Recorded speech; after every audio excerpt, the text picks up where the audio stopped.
No, I get it. So you see some guys struggling with that. You see Bieber struggling with that. You see some of these guys struggling with that. They can't get it out of their head.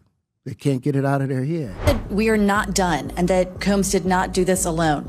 Do you foresee that there could be other charges related to this case? I'm not taking anything off the table. It was a quiet morning in Beverly Hills, the kind where the sun casts a golden glow over the pristine streets lined with palm trees and gated mansions. But inside one of those mansions, a sprawling estate belonging to Janice Combs, the 84-year-old mother of music and entertainment mogul Diddy, something far darker was unfolding. Federal agents, armed with search warrants and a growing sense of dread, stormed the property. What they uncovered sent shockwaves through the corridors of power in Hollywood and beyond. We can only imagine the scene, the sound of boots echoing against marble floors, agents barking commands as they swept through the lavish halls. But it wasn't the designer furniture, the priceless art, or the glimmering chandeliers that held their attention, no.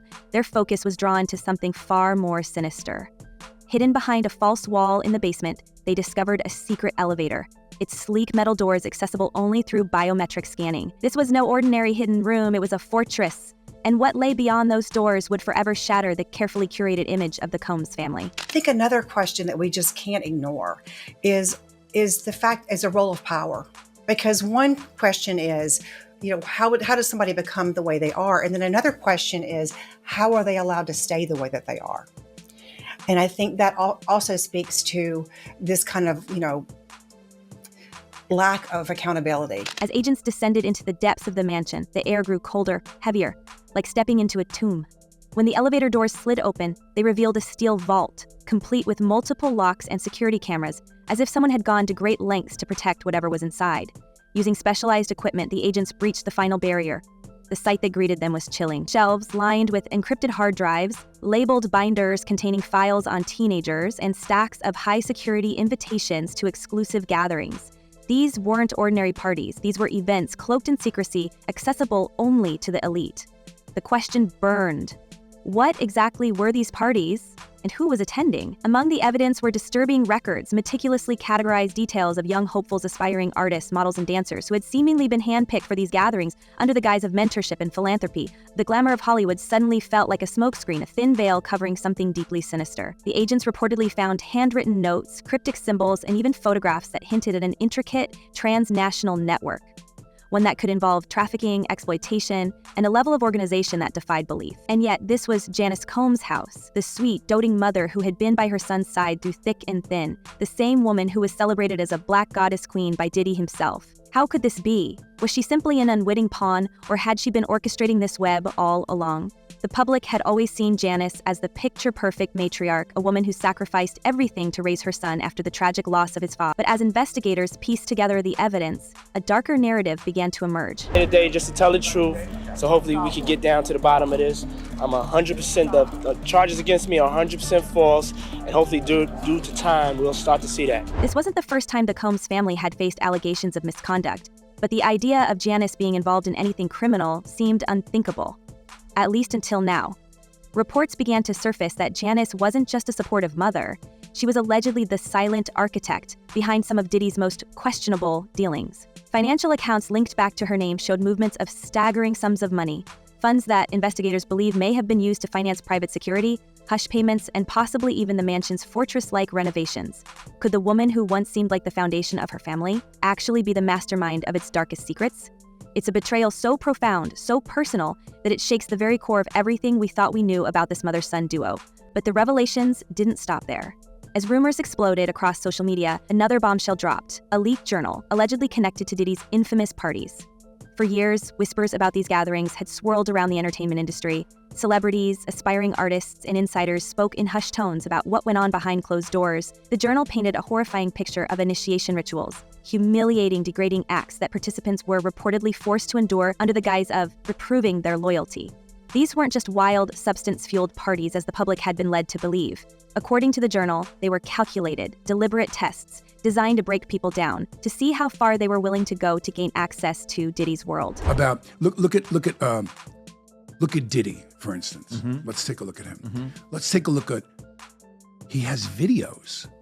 He has videos of the parties. Now, what I've heard, which I don't know how much of it is in mainstream media, I don't really follow the story that much, But what I've heard from friends that are attorneys, friends of mine that have represented me before, agents and so on, is there's a bidding war going on. The entries were damning. They described young artists being blindfolded and led into rooms, stripped of their dignity, all while cameras recorded the events.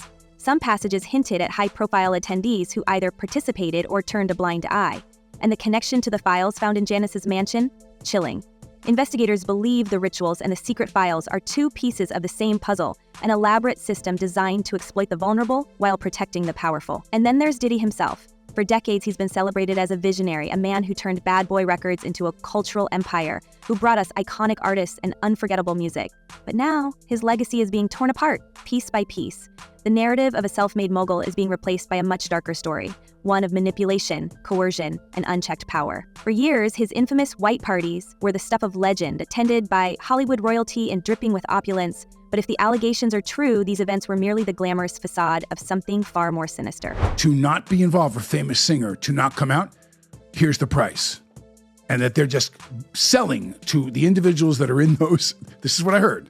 They're selling those videos. So if you're Tommy X, and Tommy X is a big, big movie star, and he was at some of the Diddy parties. He was in one of those bedrooms with 3 other men, and he's happily married to a woman, and blah. Tommy doesn't want that video to come out. It's impossible not to feel the weight of betrayal when considering the leaked journal. Could Diddy, the man who once rapped about claiming his place in the world, have truly built his empire on the backs of the exploited? And what about the young talents who saw him as a mentor, a savior? How many of their dreams were shattered in the process? How many lives were destroyed? The journal raises far more questions than answers, each one more disturbing than the last. As the story unfolds, we're left wondering just how deep this rabbit hole goes. Is this a tale of one man's descent into darkness, or is it the unraveling of an entire system? A system where wealth and power protect the guilty while silencing the victims? We don't have all the answers yet, but one thing is clear. The glitz and glamour of Hollywood will never look the same again.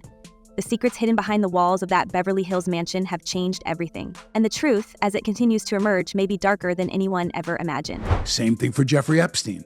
Now, the interesting thing about the Epstein and the theory about Epstein is we know he filmed people for sure on that island. He has a lot of movies, a lot of films of people that are very, very powerful political figures and entertainers, business people. So do you really believe that Jeffrey Epstein himself? Of course not. Of course not. Yeah. But the secrets didn't stop in the basement. As investigators dug deeper, the picture of how this alleged operation was sustained became even more chilling. What they found next was a web of encrypted communications and financial transactions so complex, it seemed straight out of a thriller. Emails, hidden behind layers of encryption, began to surface. Emails that connected back to shell companies scattered across the Middle East and the Caribbean. These companies on the surface were registered as supporting noble causes, youth arts programs, charity initiatives, and talent development workshops.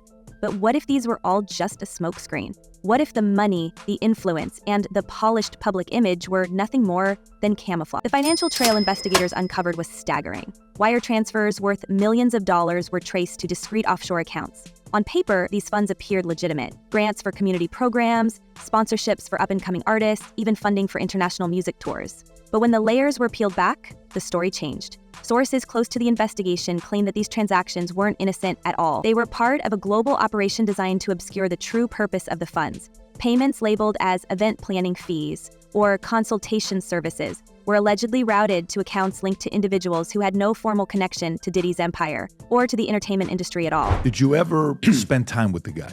Did you ever meet Diddy? I've met him before, yeah. How was he? Very nice guy, very smart.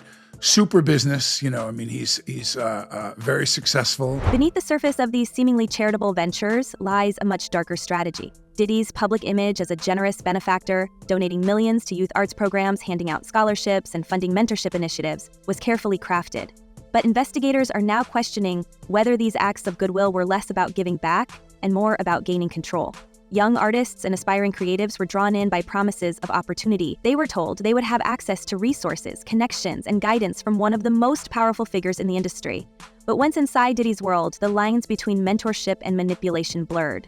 For many, this wasn't just a career opportunity, it became a dependency. Once these artists were under his wing, the control began to deepen. Financial support came with invisible strings attached. Many of the young talents who benefited from Diddy's programs were reportedly given contracts that left them legally tied to him, sometimes for years. And when those artists wanted to leave, they claimed they were met with veiled threats, financial penalties, or even outright sabotage of their careers. One source close to the investigation described it as golden handcuffs, a system where the very help they received became their prison. This wasn't just about money, it was about creating a system of loyalty through fear, a cycle that left many feeling trapped and powerless. I'll tell you, I don't know how much, I don't like to say things that I know unless I see it. That there's a little difference, you know. But was it discussed? Was there descriptions from people I know that were at those? Yes, but here's another thing. So how many of these big entertainment parties and over the years and everything with successful as you are, have you been around? Does anyone ever come up to you at a certain hour and say, okay, it's time to go? At those parties they did. But the manipulation wasn't just financial, it was emotional. Diddy reportedly cultivated close personal relationships with many of these young artists, presenting himself as a mentor, a father figure, even a savior. He offered them validation, encouragement, and access to a lifestyle they could have only dreamed of. But when that trust was established, it became a weapon. Insiders suggest that Diddy used this trust to push boundaries, testing how far he could go before anyone dared to push back. For many of these artists, the cost of crossing him wasn't just professional, it was deeply personal. They believed he cared about them. They believed they owed him everything. This psychological manipulation added another layer to the control. Victims reportedly felt indebted to Diddy, not just financially, but emotionally. Some feared that speaking out would ruin their careers, while others feared it would destroy their reputations. And for those who were part of his youth programs, the stakes were even higher. Many came from disadvantaged backgrounds with few resources or support networks to fall back on. Diddy's mentorship wasn't just an opportunity, it was their lifeline. Turning against him would mean risking everything they had worked for, everything they thought they had gained. It wasn't just control, it was entrapment. People I don't think realized was he had cameras all over the place, unbeknownst to them. And now he has all that footage, supposedly. This is what I'm told. So it's going to be really interesting to see what happens if, you're a huge iconic, TV star or movie star, and you're in some very, very... What's even more chilling is how this psychological manipulation was hidden in plain sight. To the public, Diddy's philanthropy was a shining example of success giving back to the community. The scholarships, the talent shows, the charity events, they all painted a picture of a man who wanted to uplift the next generation. But behind the scenes, this generosity may have been the very thing that kept his victims silent. By presenting himself as a hero, Diddy built a fortress of goodwill that made it nearly impossible for anyone to question his intentions. And for those who tried, the consequences were swift and severe. And then there were the private messages. Investigators reportedly found evidence of encrypted emails that read like instructions for a covert operation. Cryptic phrases like secure the package, protect the house, and send the coordinator were scattered throughout the correspondence. What exactly were they referring to? Was this the language of damage control or something far darker? Some of these emails were reportedly sent during the same time frame when Diddy hosted his notorious parties, events that, according to insiders, were more about control than celebration. I'm not sure. I don't buy for a minute that he's going to prison without getting out of here somewhere and stashing $2 billion or whatever. I think he has that kind of power, meaning Sean himself. But remember, it goes a lot deeper than that. The deeper investigators looked, the more the lines blurred between legitimate business dealings and something far more sinister. It's one thing to hide money in offshore accounts. It's another to use that money to fund a system of exploitation that spans continents. This wasn't just a Hollywood scandal. It was becoming a global conspiracy. And the scariest part, it had been hiding in plain sight, fueled by the silence of those who either benefited from it or were too afraid to speak out. But speaking out comes with risks. Risks that became all too real when the investigation hit an unexpected roadblock. Victim 3, one of the key witnesses in the federal case, vanished without a trace. This wasn't just a coincidence. This was a woman who had been prepared to testify, who had reportedly agreed to reveal explosive details about the inner workings of the alleged network, and now she was gone. Federal prosecutors admitted in court that they could no longer reach her or her attorney. Was this a case of cold feet or something far more sinister? I don't know this, but it just seems very suspicious when you go through and you look at in the history of different people that can make you go away if listen, I've worried about some of the things that I talk about on my show. We've seen this before. Diddy has long been accused of silencing his accusers through threats, intimidation, and financial payoffs. Could this disappearance be part of a calculated effort to derail the case? Some sources suggest that victim 3 may have been pressured into disappearing, either directly or indirectly. After all, the stakes couldn't be higher. This trial isn't just about one man's guilt or innocence. It's about exposing a system of power that has gone unchecked for decades. If one witness can vanish, how many others have been silenced over the years? How many stories have gone untold, buried under threats and non-disclosure agreements? And let's not forget the timing. Victim 3 was set to testify about the alleged freak-off gatherings. Those infamous events that have become the centerpiece of the case. Her testimony, prosecutors said, would have painted a damning picture of how these gatherings were orchestrated, who was involved, and what really happened behind closed doors. Without her, the prosecution's case becomes harder to prove. But for those watching from the outside, her disappearance raises a far more disturbing question. If witnesses can be silenced so easily, what does that say about the system itself? Jurors heard testimony from a key prosecution witness in Sean Diddy Combs' federal trial in New York City Tuesday. His ex-girlfriend and singer Cassie Ventura spoke about her 10-year relationship with Combs and the psychological, physical, and abuse she says she endured. Ventura first leveled accusations against Combs in a 2023 lawsuit, which was settled a day later. Dozens of men and women have filed suits against him since 2020. This isn't just a scandal, it's a reckoning. The disappearance of victim 3 has cast a long shadow over the entire investigation, forcing us to confront an uncomfortable truth. Power protects itself. And in the world of Hollywood, where wealth and influence can buy silence, the real victims are often left without a voice. What's more, there are whispers, unconfirmed but impossible to ignore, that this case could be the tip of the iceberg. Multiple sources claim that federal investigators are now looking into other high-profile figures who may be connected to the alleged network. Names are being whispered in the halls of power. Names of A-list celebrities, business tycoons, and even political figures. Could this scandal expand beyond Diddy in his inner circle? Could we be on the verge of uncovering a system of exploitation that stretches far beyond the entertainment industry? Yeah, that's right. Cassandra Ventura, also known as Cassie, walked in with her head held high and did not make eye contact with Sean Combs. But she did describe a relationship that lasted over 10 years with Combs, in which she says he was the one in control. And then there's the question of accountability. If Diddy's empire was built on the backs of the vulnerable, how many other empires were built the same way? How many other philanthropic initiatives are really just fronts for something far darker?